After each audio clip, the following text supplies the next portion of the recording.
Hello लोगोफोर आंनि बे गोदान भिडिअआवहाय गासिखौबो बरायनाय जाबाय आरो दा नै रंजालि बैसागुनि रंजानाय बाजानाय बोथोर समावनो सासे मानसिया बिबाजैखौहाय लाना खारखोमादों आरोना।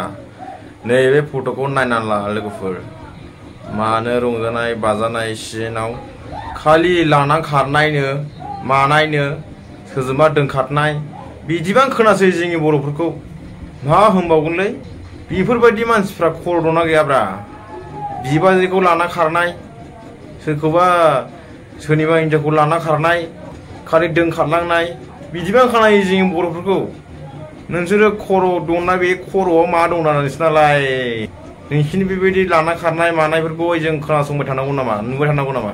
सानफ्रोमबो फेसबुक इउटुब खुलिनो हाला, खालि बायरा भिडिअ नुनाय मानाय, सोरजोंबा बुजायनाय, सोरखौबा दोनखारनानै बायदिसिना खोनानाय बिदिबा नुसै भिडिअ, खालि मोजां भिडिअखौ नुला। बेबायदिखौसो मानसिफ्राबो नाय आरो मा मबाइल लानानै सोरजोंबा रं नाम्बार रायलायनाय खारनाय।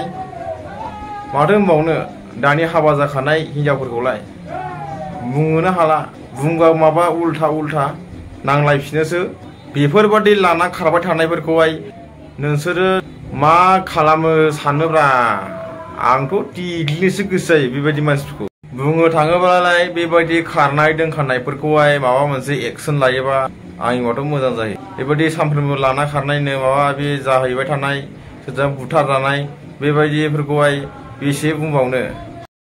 आजिखालिनि मानसिफ्रा अभार स्मार्ट गोजासैलै, गावखौ गाव गोरों गोरा खालामा लासै। लोगोफोर भिडिअखौ मोजां मोनदोंब्ला फल' खालाम आरो शेयार लाइक कमेन्ट खालामो दाबाव लोगोफोर। नेक्स्ट भिडिअआवहाय लोगो मोनगोन लोगोफोर, बाय बाय।